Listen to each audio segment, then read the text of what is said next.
You're listening to the Black Eagles podcast. Ahmet Dursun Sergen aldı. Sergen Bülent yan yana. Sergen Bülent. Sergen. Yanında Tümer var. Tümer'e doğru attı. Kaybetti. Tümer topu aldı. Sergen aldı. Gol. Sergen attı. Sergen attı. Şampiyonluk geldi. Sergen attı. Şampiyonluk geldi. İbrahim'in pası. Zuma. Şimdi Ahmet. İkinci gole gidiyor Beşiktaş. Ahmet.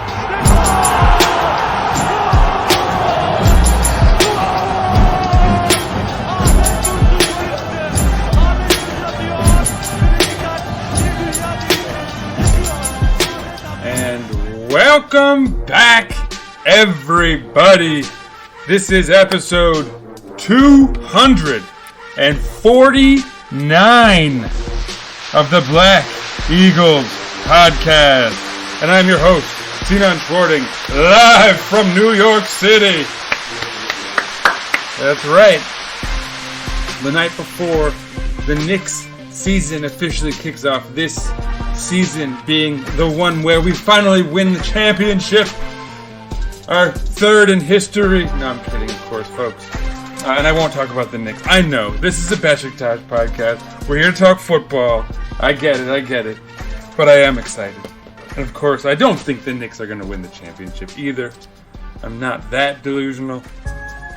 But I do expect a fun season there. Just as I anticipate we should be having a pretty fun season with Beşiktaş, even though I know folks are skeptical at the moment. I'm still hopeful. We're still in the thick of it. And of course, what we're here to talk about this week is the big match. At this early stage of the season, I think we can all agree, perhaps the biggest match of the season thus far. Beşiktaş hosting Trabzonspor in Vodafone Park. Can't get bigger than that. The champions of last season. Granted, a side struggling a little bit this season. At least relative to last season. You know, not in the grand scheme of things, but nonetheless, a huge match. And of course, that's what we're here to talk about, folks. Let's do it. Operation is in effect as of right now. That's right. So, as I mentioned, I said that Trabzon had been struggling a little bit. And of course, I mean that in the grand scope of things, like as far as the whole season goes. And I don't want to dive too far into the standings. But needless to say, we'll get there at the end of the episode, first of all. And second of all, they were toiling somewhat mid-table-ish, beneath us. Though, granted, things are still early and they were only a point behind. But that point, relegated them into an entirely different, tier of teams. So, despite that, it's probably worth mentioning that their actual recent form was actually quite solid. And let's obviously talk a little bit about that. They struggled, right? They drew Galatasaray, Copenhagen, getting out of the Champions League. Struggled to beat Umraniye, lost to Ferencvaros in their first Europa League match, lost to Adana Demirspor on September 12th, and that would be when things would take a turn. September 15th, Europa League victory against Crvena Zvezda, still a little struggles, but the next match would be in the Super League. They would defeat Gaziantep, who, if folks recall, had a good start, beating them 3-2. And then October rolls around, they come up against Kayserispor and win on the road 1-2. I mean, you'll note, these matches are not ever easy, the way that, a champions might be, or one might expect. But they're scrapping out victories. Then they come up against Monaco, lose 3-1 in France, granted. And that's where things maybe things will get back to where they, hopefully they'll be deflated before our match. And then sure enough, they followed it up with a draw at home against Kasımpaşa, which is quite unflattering, right? And so now we're licking our chops. We're ready for these suckers. But unfortunately, they get a big bounce midweek. They play Monaco at home, and undeservedly, for the most part, they win 4-0, and undeserved insofar as I don't think they dominated their opposition to the extent that they earned a 4-goal advantage by any stretch. The game was fairly even as far as like possession, and I think it was like 17 shots to 15 in favor of Monaco. Yeah, ring the alarm, folks. There was a robbery. Thank you, New York City, for providing me some sound effects for my episode here. It's rare that pans out. And of course, now that Sion's going to keep going and run its welcome out. But let's talk through it. But so yeah, a big victory for Trabzon coming into our match. Certainly a morale uplifter, which is, poorly timed. I think we could all agree.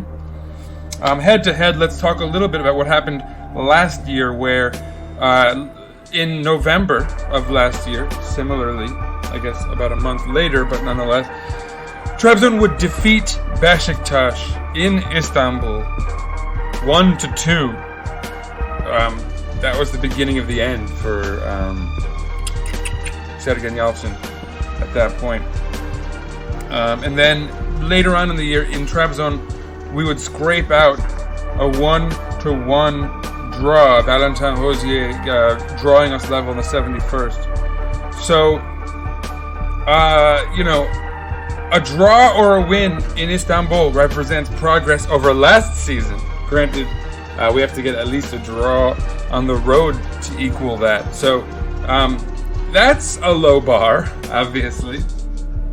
But obviously also, just as it begun to signal the end for Sergen Yalçın, a loss against Trabzonspor would certainly do the same for Valérien Ismail. So, what would happen? One other side note here, I guess, I thought was quite interesting. Our last 28 matches against Trabzonspor, that's as far back as my little app here goes, FATMAB. But Beşiktaş has 10 wins. Trabzonspor has 9 wins, and there are 9 draws. So there's almost equal likelihood for a win, a draw, or a loss going over our last 28 matches. So this is becoming quite the sort of rivalry, if you will. Certainly, like as far as parity and all that goes. So, interesting. Very interessante. But so yeah, let's dig in more. Let's talk about this match, I suppose. Lineups. First of all, let's do them quickly. Uğurcan Çakır, of course, their keeper, 26-year-old in their net, minding their net.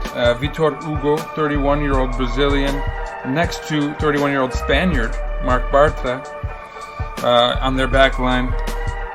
Jens Striger Larsen, 31-year-old Danish right back, opposite 22-year-old Turk Evren Elmaly. So, that's an interesting sort of note. 3 31-year-olds on that back line. Apologies for my phone sounds there. Don't go checking your phones. That was me. And I silenced it right after that happened. Yasin, if you're listening, bad timing, pal. But so yeah, Eren Elmaly is the one young option on their back line. As far as their midfield goes, they play 3 sort of central midfielders with Marek Hamšík, 35-year-old Slovakian, on the outside alongside Anastasios Bakasetas, 29-year-old Greek, with Jean-Philippe Gbamin, 27-year-old Ivorian central midfielder in the middle. And then on their wings, of course, Trezeguet, the 28-year-old Egyptian, opposite Abdul Kadir Omur, 23-year-old Turk, who, not really showing us any of the flash that marked his early career. Maybe injuries caught up to him and he's playing more cautiously. Wishing the best for him, obviously, but not for his side. And then in the middle, Maxi Gomez, 26-year-old Uruguayan. I didn't realize he was only 26. But so yeah, that's who Trabzon brought out. And now let's talk about our home side, Beşiktaş. Okay, Ersin Destanoğlu in the goal. Our 21-year-old, right? It's a fun fact. Still quite young. Quite an upward trajectory that's possible for the kid. Anyone writing him off should stop. And the back line, of course, 22-year-old Tayyip Talhasanuc. Next to, folks, Francisco Montero, 23-year-old Spaniard. Everyone knows I'm a big fan of my guy Montero. Hashtag Montero season. Let's go. With Romain Saiz down and then Emrecan Uzunhan, we needed that left-footed central defender. People assuming the worst, that he's gonna slide, Sanuc over there and bring in, like Necip or something on the other side, or Wellington. But no, sure enough, we got Montero. And I'm just gonna say this before we even dive in. Spoiler alert: Montero had a fantastic match. Not only defensively, where he did quite well, and we'll talk about how things panned out, but anything that went against us, I don't think it was designed by any stretch. We'll talk about that obviously as well, but at that point, I also mean it's not like the defense didn't break down or anything like that. The defense actually was quite solid. There were just two real goofball errors and there were actually three goofball errors. Joseph's didn't translate into anything in the end, but yeah.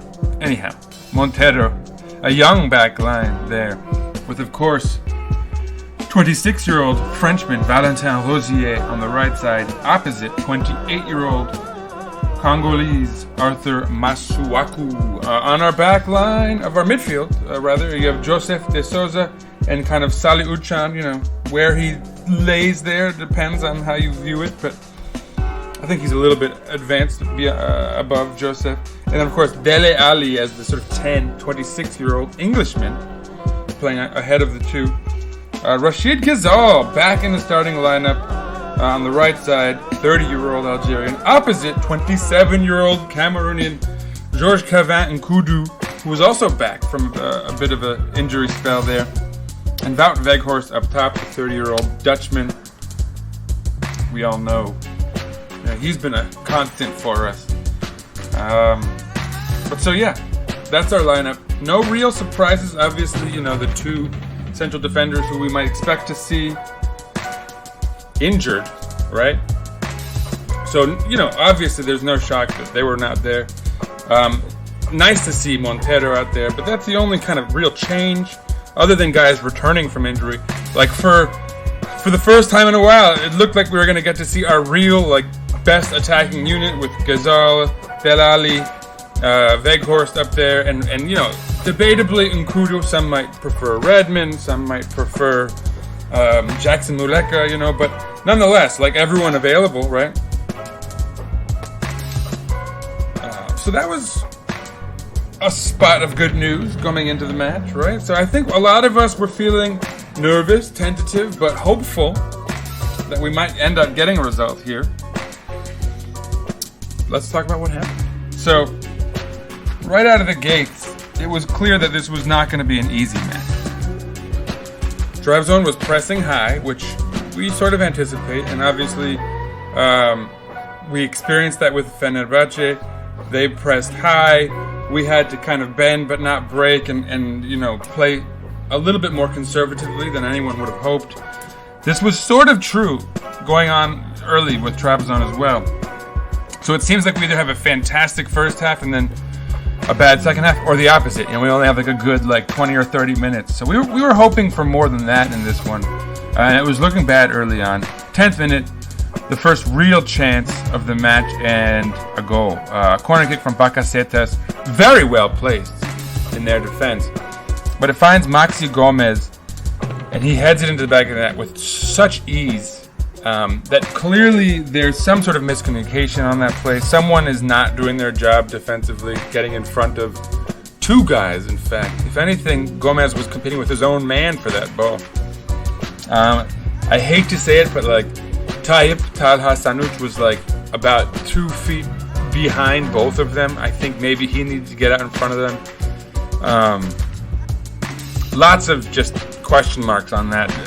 Clearly a goof, though, a miscommunication or some lapse, some type of error that led to one guy not being in position to be sort of competing for that header at the end of the day. And I don't know what accounted for that. I tried to analyze it, and I couldn't figure out who. I'm not even entirely sure it was Tayyip Talha Sanuc in the end that should be held responsible, because there were a number of guys in that area. And nobody, it was weird, just no one got in front of the two of them. I don't know if, again, it just seemed like a sort of brain fart, if you will, and I think that's clean enough. I don't have to beep it. Anyway. And so, yeah, they're off to the races. 0-1. Undeserved, I would say, for the most part. It was really back and forth, but we were not, like, too exposed or anything like that. But they got their goal. And immediately, I think a lot of us were like, uh-oh. You know, if the one area we've struggled is scoring and we're out to an early deficit, that's concerning, right? And sure enough, 16th minute, another corner kick by Bakasetas. It finds Vitor Hugo. This time there's a little more resistance, and it's an easy save for Ersin. But right out of the gates, 2 chances. In the first, I'd say, 20 minutes, Trabzon is the better side. And that is concerning. I mean, we're not lacking for effort, though, you know, or it's clear we can sort of turn things with relative ease, you know, on the counter at the very least. And sure enough, that's about where things would turn, where we'd start. You know, I think we got the fear in us a little bit, and that was good in this case. 23rd minute, Rashid Ghezzal, nice ball to Dele Alli, flicks it on well to Salih Uçan, whose pass looks sort of perfectly weighted, but Wout Weghorst is slow to respond, or just maybe generally slow, which, you know, everyone has their weaknesses, right? But he's like a step behind, and so, again, gets to it a little late. And Uğurcan makes a pretty good reflex save with his leg in his defense. Again, Wout Weghorst had a similar opportunity last week where he was like a step behind and couldn't get to it fast enough to turn what could have been an easy goal, or at least, you know, opportunity for a big chance into less of one. But whatever, it is what it is.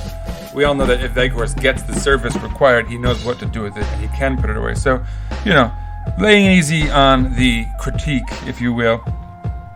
It's fine. It's safe. It comes out to Dele Alli, interestingly. It might have been flagged for Weghorst making contact with Uğurcan. I don't think it would have, actually, but Dele Alli sails it over the bar casually. Did well to get there, in a way, but poor finishing on his part, no doubt. And so, yeah, still down 0-1 at home. And I think we're all unhappy. We've seen a big chance go against us. Whenever you miss a big chance, you know you're kind of almost going to get bitten in the butt for it. In this case, we were bit beforehand, maybe. But again, 27th minute. This time it's Joseph who loses it. Really poorly, I'll add. Marek Hamšík gets the ball, passes it to Trezeguet, who a lovely little flick on back to Marek Hamšík, who has space and sends the shot wide. That's right. Ring the alarm, folks. This is bad. They've had 3 big chances. Maybe not big, but 3 noteworthy highlights relative to our 1. But just a minute later, Rashid Ghezzal finds Valentin Rosier running forward. And you know, once you get that Rosier-Ghezzal overlap, that's our sweet spot right there. That's our golden age, if you will. But yeah, Rosier and Ghezzal with the interchange. Rosier running onto it, sending it across. That's so perfect. It's like first sort of criminal that nobody else gets onto it from our team. But then Striger Larsen there right back gets onto it. And it's almost like there's nothing that can be done besides putting it in the back of the net because of how well the cross came in. Bang, it's an own goal. Beşiktaş equalizes, which is pretty huge, honestly, not gonna lie. Still very early in the game, 28th minute. We needed that, no doubt about it. Bakasetas gets a yellow card in the 32nd minute. But then another long ball into the path of Maxi Gomez, and this time he puts it over the bar somewhat carelessly. I mean, it's not a great opportunity, honestly. It comes in at an awkward height. I just mentioned it because, you know, to be fair, it's like, right, I try to do all the highlights that are really worthy of, you know, noteworthy, and this was one because it was a pretty decent chance for them. And it echoes a sort of worrying thing about this first half, which is that I've now mentioned 4 noteworthy highlights for Trabzon to our 2. Game is level here, and then the next one, bit of a tragedy. In the 35th minute, Masuaku has the ball, one of the worst passes, one of the worst ideas I've ever seen on a football pitch. And maybe like this is the miscommunication where like when Roman Saiz is there, he's usually playing back and in that role where he can receive this pass, and Masuaku just sort of assumes. It's a bad assumption though. Definitely his fault. He literally passes it right to Trezeguet, who sort of a neat finish with power into the upper left corner, but he could have gone anywhere with it. He didn't even need to be that fancy with it. And they have the lead again, 1-2. And this is really tragic. We've now allowed 2 goals, one on a set piece that was like clearly something went devastatingly wrong in communication. Someone forgot their role. One error, and you can't say small error because it was a pretty big one, obviously, resulted in a goal. And then the second one, an even worse error in play, right? Where Masuaku just assists a goal, essentially. Gives them a one-on-one. Trezeguet knows what to do with it. Look, Trabzon has been the stronger side, but that doesn't necessarily mean that they deserve their goal. We are notoriously a solid defensive side who can bend and not break. And we've done that as far as the actual play, the course of play dictated. So the team was solid. That back line is not to blame. I was bummed that what if we don't get a result here and everyone's like, oh, well, Montero can't play anymore. And clearly none of this was, again, it wasn't the fault of our defensive scheme or the individual players out there. It was just 2 hiccups, right? 2 stupid brain farts by 2 individuals that would result, and I don't know who was responsible for that first one, but that would result in 2 goals. And so, even if we're not at our best attacking-wise, you can at least typically depend on us being pretty solid defensively. And so it was a shame that, again, it seems like all of our goals are just wonder goals, right? That everyone's blaming our keepers when in fact it's just we're on the wrong side of some really bad luck. And I think XG has been very much telling that same story. Not that I'm a super analytics guy or anything. But so there would be one last fun opportunity at in this first half. 36th minute, Rashid Ghezzal, just an A+, one of those line drive on a string crosses from deep right into the path of Wout Weghorst. Struggles initially to bring it down, but he does well to put into the path of Valentin Rosier, who dribbles well with it and sends in a ball very nicely to Salih Uchan, who I think Rosier is intended for him to head it into the path of someone or do that, but instead he tries for a bicycle kick. And what's interesting is a fantastically executed one that should be a goal, and Urjan, again, a nice reflex save with his leg, just kicks out and happens to get enough on it to steer it away from their goal. And that was a legitimate chance, and we're not at this point. It's us. We're basically running the game. People called it a bit chaotic. We were a little too reliant on crosses, but almost all of these chances so far are not careless, haphazard crosses from deep, late Chanel Gonesh era ones, but in fact higher up the pitch. We've gotten behind their defense. Valentin Rosier twice now, almost in the penalty box, sending in low crosses. Pretty decent construction, though, granted, just on a couple highlights, and it's not a grant. The critics, it's not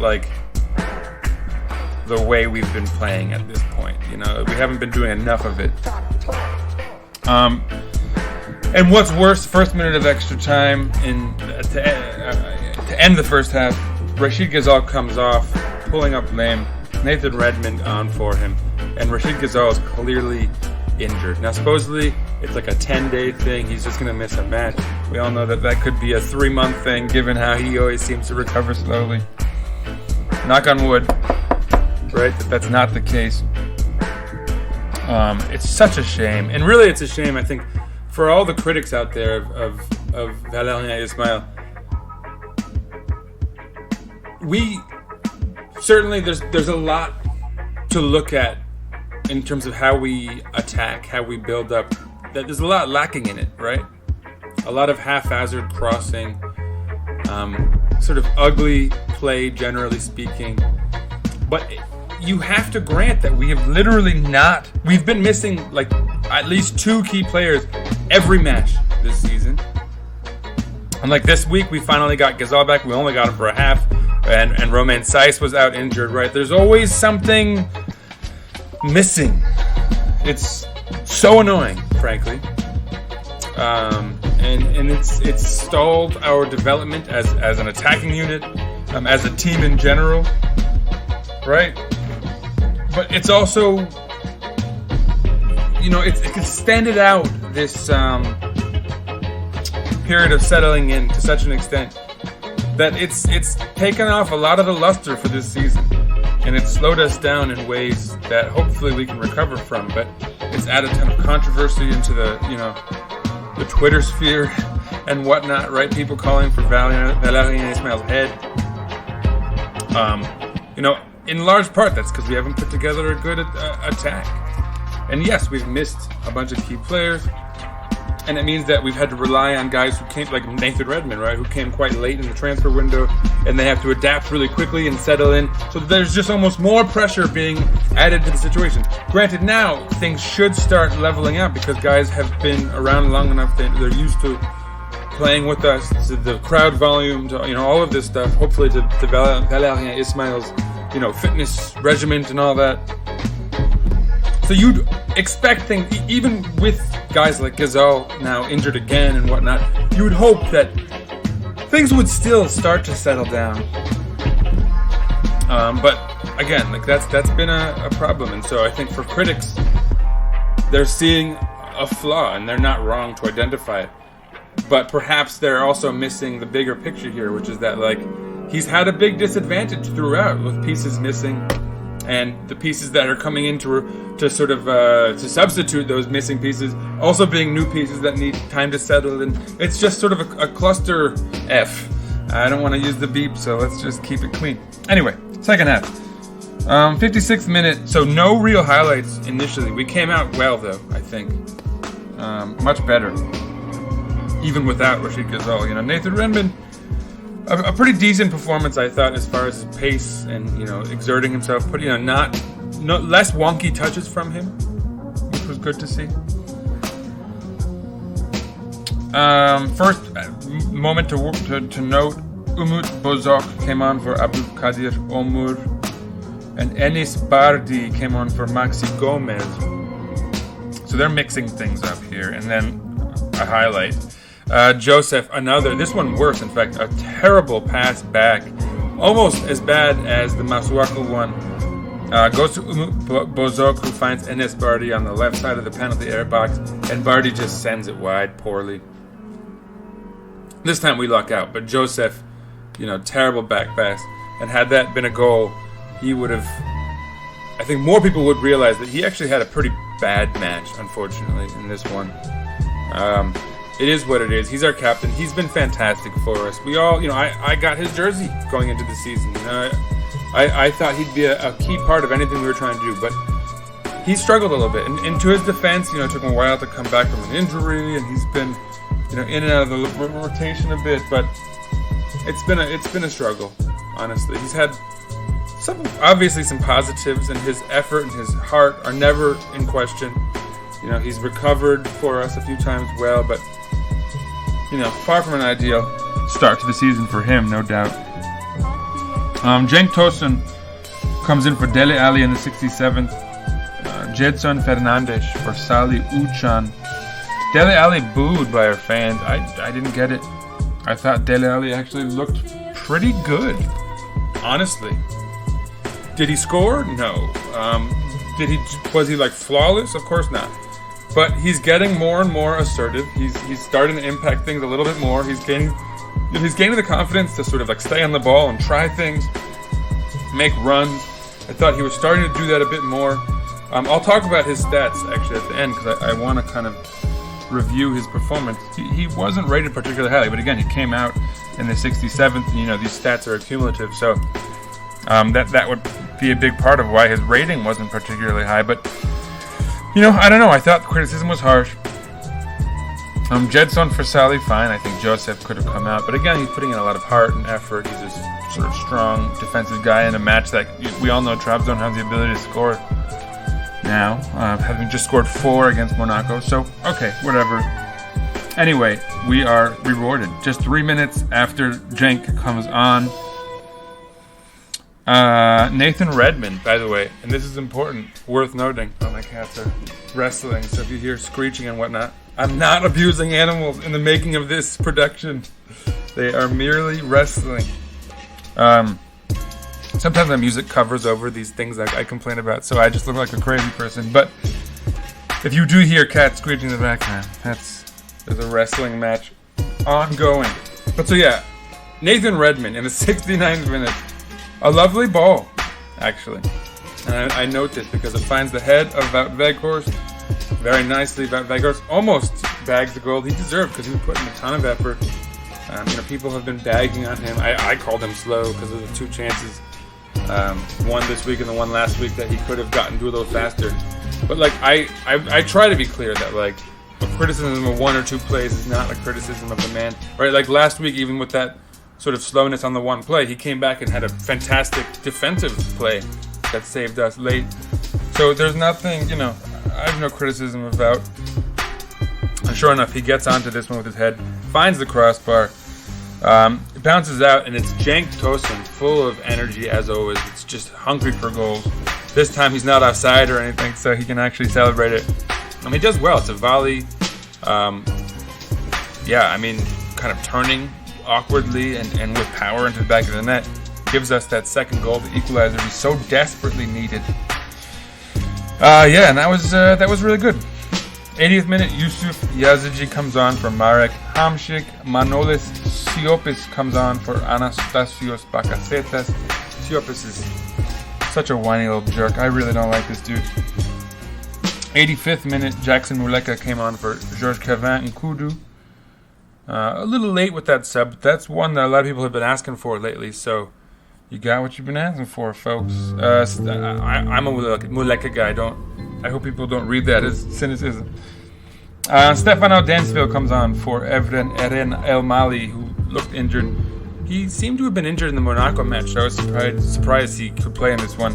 Sure enough, he re-aggravated it late in the game anyhow, but 2nd minute of extra time, Enis Bardi gets a yellow card, as does Valentin Rosier, as does Rashid Ghezzal and Cenk Tosun, and Uğurcan Çakır, and Yusuf Yazıcı, who is the one who made the foul, and all of this is arguing and fighting between the ref and everyone. Beşiktaş players incredulous that Yusuf Yazıcı could only get a yellow card for what looked like an egregious, terrible, red-cardable foul, where he puts his cleats into the back of a guy's leg to stop him, in the back of Ghezzal, I believe it was. Clear, like stomping, right? Clear red card foul. Sure enough, they look at it on VAR. It is a red card. I feel like that should erase all the yellows that they gave to our guys for complaining, because it's like, yo, what? Like, how are you not gonna? Like, this is such an egregious foul, and they were absolutely correct. It turned out.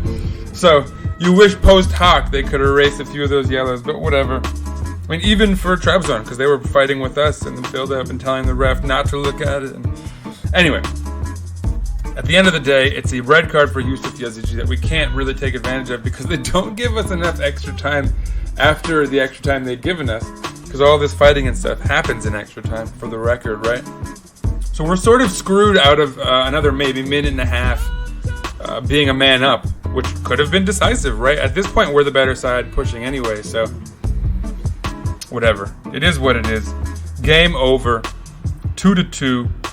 A draw, which, like, it's not good enough for the skeptics, for the cynics and the critics who want Valérien Ismail out, right? Because he's drawn against a rival. It's not the worst result. We're still in the race, etc., etc., etc. But then obviously for folks who support Valérien Ismail, it's also not enough to really sway anyone in their direction. So it's like unsatisfactory for everyone. But Beşiktaş gets a point against a pretty decent side at the end of the day, and plenty to fight for going forward. Let's talk some stats. Just to reiterate that Beşiktaş was in fact a better side. 58% of the ball to Trabzon's 42. An XG of 1.85 to their 1.09. 17 shots to their 10. 7 on target to their 4.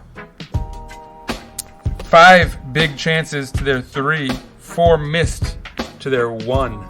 So they were more efficient as far as converting big chances into goals. We had 392 passes completed at an 82% rate versus their 253 completed at a 72% rate. They committed 12 fouls to our 11, etc., etc., etc., right? Like, we get it. So we were the better side, and it's fairly clear statistically. I know people called it chaos and whatnot. What's interesting is that none of the highlights that I highlighted exhibited that chaos with the crazy crossing, the, like, errant, flippant.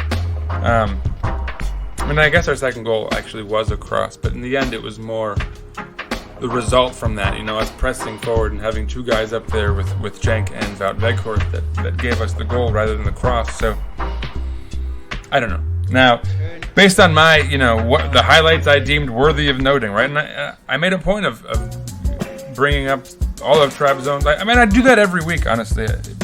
Obviously, as a Beşiktaş podcaster, people would assume I'm biased. But I really do try to find the most clear-cut, goal opportunities. What I consider big chances. And obviously, I and Fatma are not always in agreement because I find a few more than them every week. But in the end, it was 1, 2, 3, 4 for Beşiktaş versus 1, 2, 3, 4, 5, 6 for Trabzon. So Trabzon had more highlight-worthy, moments to bring up, although ours were the more dangerous, no doubt, also. So it sort of balanced out. It was an even game between 2 good teams with different strengths, obviously. But what was good to see was us scoring twice at the very least. Obviously, you'd hope for more, given that the opponent scored twice as well. But that's just what it is. Now let's talk about individual stats, as I would. Now I'm going to bring up everyone above a 7.0 rating, just to go through who was rated highly in this match, who's deemed sort of objectively to have played well. The best performer being Ghezzal, who of course scored a goal, was quite involved in their play all around. Our highest rated player, Wout Weghorst. Then it's Uğurcan Çakır, which is interesting as well. We kept him busy, no doubt. He made quite a number of big saves. So that's what I mentioned. We didn't maybe have as many highlights as them, but we had the better of them. Then you have Anastasios Bakasetas, Marek Hamšík, Cenk Tosun, George Kavankudu, Maxi Gomez, Valentin Rosier, Nathan Redmond, who actually, again, great output for such a short stint on the pitch. And then Francisco Montero, the last guy above a 7, the 11th highest rated player. But so of everyone a judge to have had a good game rated above a 7, it's 1, 2, 3, 4, 5, 6 Beşiktaş players, 5 Trabzon players.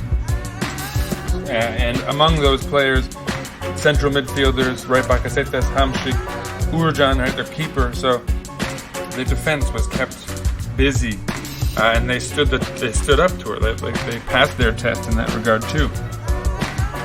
So credit to our opposition, but also for the Warriors on our side, it's worth noting, right, that we statistically had the better game. We had more high-performing players than them, higher XG, more shots, more big chances. Everything went our way, honestly. So I think. People hitting the panic button can still step back and relax. Now, I was trying to explain this in the old group chat because most of the people in our group chat have completely turned Val and the Val ball, as they call it, and all that. But so it's really important to note that right now, we are 2 points out of first place. And everyone's but Fenerbahçe or Başakşehir they still have a game in hand. Sure, but they play each other next, actually. So if they draw, this remains true that we're still just 2 points out of first place. If one of them wins, only one of them jumps to 4 points above us. The other side is very much within reach. Maybe we almost hope for Başakşehir, of course. I mean, we never want Fener to do anything well, but Obviously, I think Başakşehir is the more reachable side too, talent-wise and everything. So, if Başakşehir wins, it's like no matter who wins, no matter what happens, we're very much in the race. And that's why, I don't know. People want to just throw Valérien Ismail under the bus now and hit the reset button, hit the panic button. We gotta do something quick before it's too late.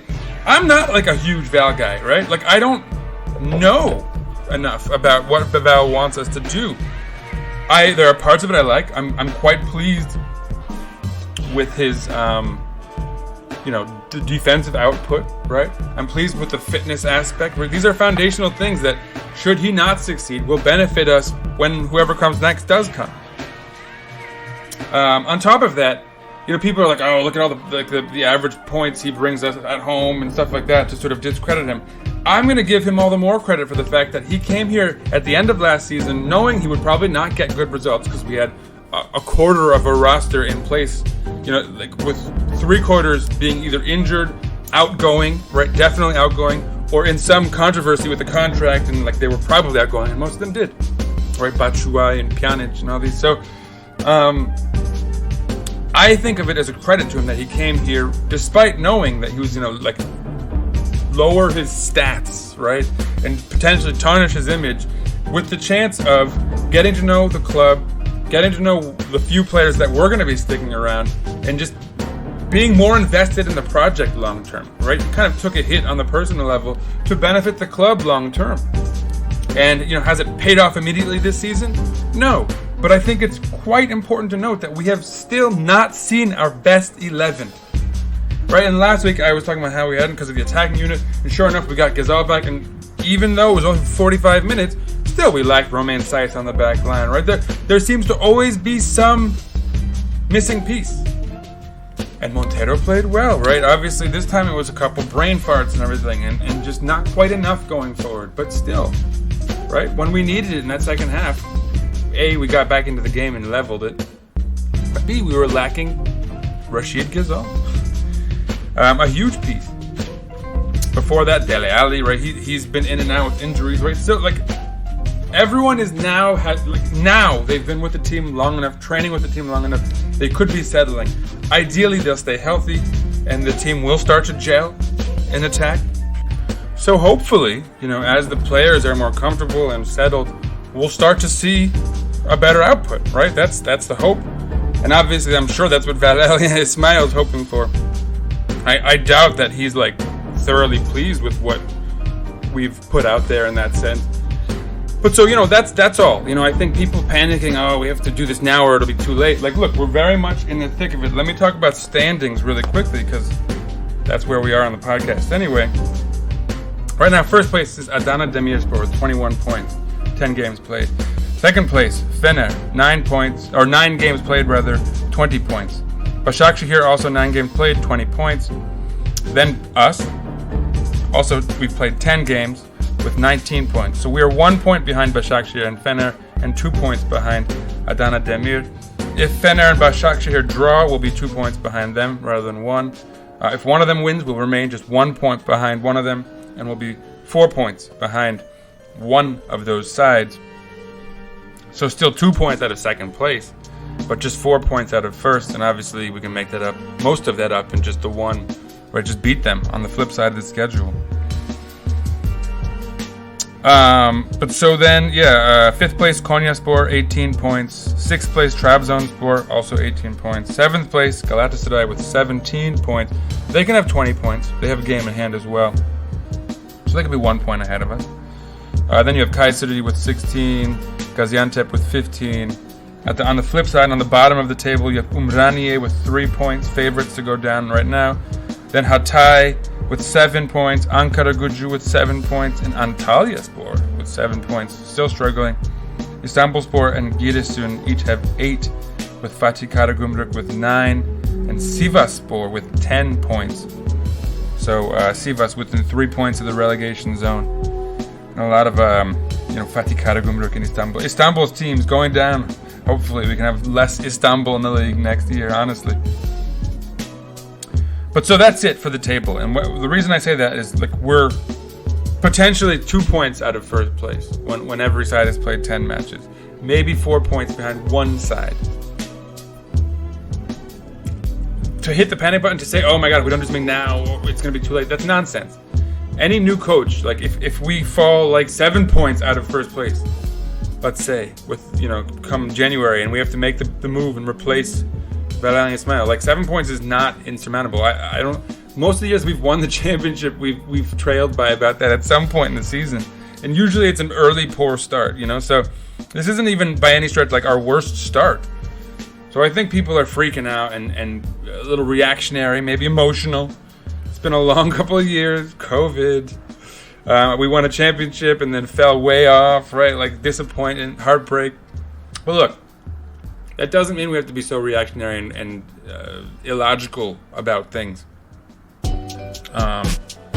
Worst case, we make that move in January and the next coach still has plenty of time. I doubt if we're at risk of falling out of the table, that's when you make the move. But we're literally not there right now.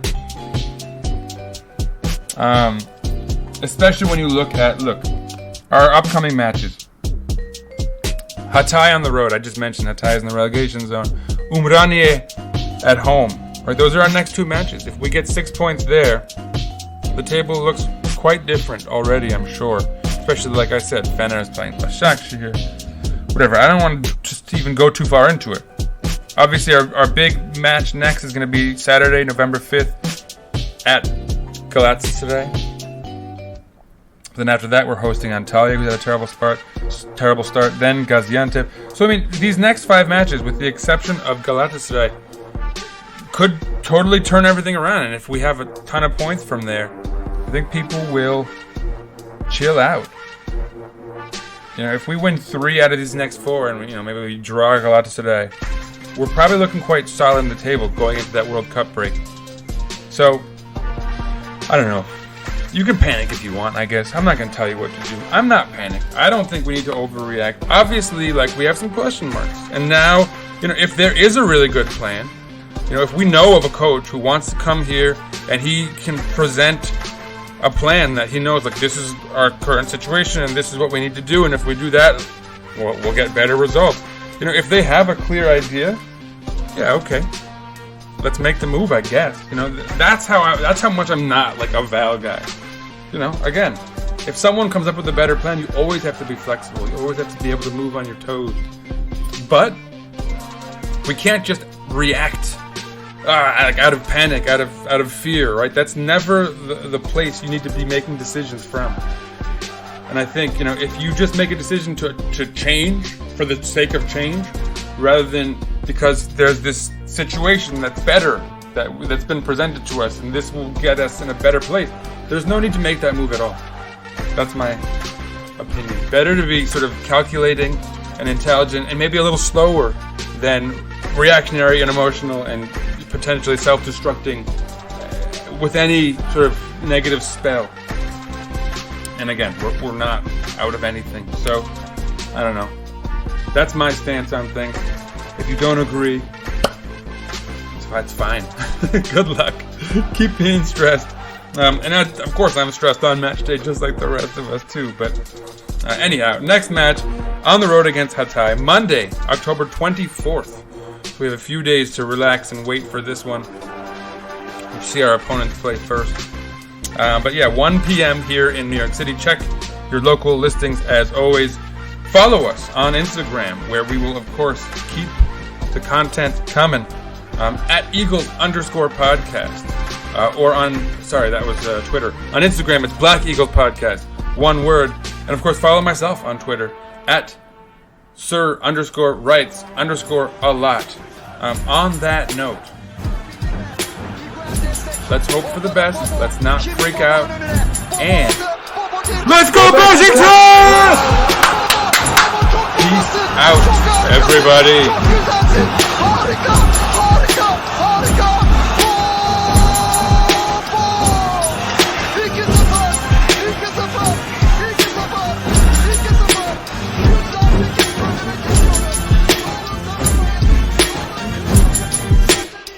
Yoldan geldi.